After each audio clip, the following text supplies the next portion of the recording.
प्रत्येक एकादशी का हिंदू धर्म में महत्व है। भाद्रपद माह के शुक्ल पक्ष की एकादशी तिथि को परिवर्तनी एकादशी के नाम से जाना जाता है। इस दिन भगवान विष्णु के वामन अवतार और भगवान गणेश की पूजा का विधान है। ऐसा कहा जाता है कि इस व्रत के प्रभाव से सभी पापों का अंत हो जाता है। हिंदू पंचांग के अनुसार इस साल यह व्रत 14 सितंबर 2024 को रखा जाएगा। जब यह पर्व इतना करीब है तो आइए इसकी व्रत कथा के बारे में जानते हैं। जो युधिष्ठिर कहने लगे, हे प्रभु, भाद्रपद एकादशी का क्या नाम है, इसकी विधि तथा इसका महिमा कृपा करके हमें बताइए। तब भगवान कृष्ण ने कहा कि सभी पापों का नाश करने वाली उत्तम वामन एकादशी की महिमा मैं तुमसे कहता हूँ, इसे ध्यान पूर्वक सुनो। यह पद्मा परावर्तनी एकादशी जयंती एकादशी भी कहलाती है। इसका यज्ञ करने से वाजपेय यज्ञ का फल मिलता है। पापियों के पाप नाश करने के लिए इससे बढ़कर कोई उपाय नहीं है। तो मनुष्य इस एकादशी के दिन मेरी पूजा करता है, उससे तीनों लोग पूज्य होते हैं। अतः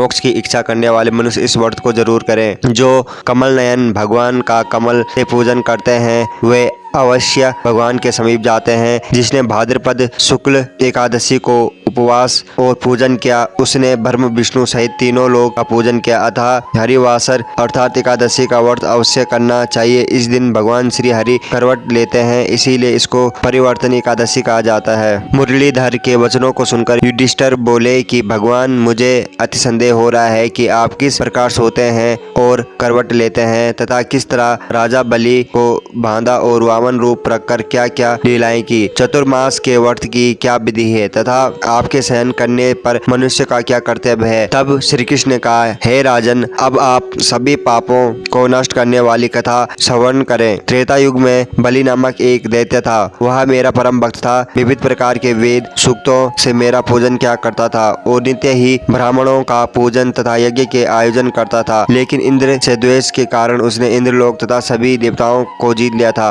इस कारण सभी देवता एकत्र होकर सोच विचार भगवान के पास गए। बृहस्पति सहित इंद्रलोक इंद्रादिक देवता प्रभु के निकट जाकर और नतमस्तक होकर वेद मंत्रों द्वारा भगवान का पूजन और स्तुति करने लगे। अतः मैंने वामन रूप धारण करके 5 अवतार लिया और फिर अत्यंत तेजस्वी रूप से राजा बलि को जीत लिया। इतनी वार्ता सुनकर राजा युधिष्ठिर बोले कि हे जनार्दन, आपने वामन रूप धारण करके उस महाबली दैत्य को किस प्रकार जीता। तब भगवान कृष्ण कहने लगे कि मैंने बलि से 3 पग भूमि की याचना करते हुए कहा कि ये मुझको 3 लोक के समान है और हे राजन, यह तुमको अवश्य ही देनी होगी। राजा बलि ने इसे तुच्छ याचना समझकर 3 पग भूमि का संकल्प मुझे दे दिया और मैंने अपने त्रिविक्रम रूप को बढ़ाकर यहाँ तक कि भूलोक में पद, भूअर लोक में जांघ और स्वर्गलोक में कमर, महालोक में पेट, जल लोक में हृदय, यमलोक में कंठ की स्थापना कर सत्यलोक में मुख और पर मस्तिष्क स्थापित किया। सूर्य, चंद्रमा आदि सब ग्रह गण, योग, नक्षत्र, इंद्रादिक देवता और शेष आदि सब नाग गणों ने विविध प्रकार से वेद सूक्तों से प्रार्थना की। तब मैंने राजा बलि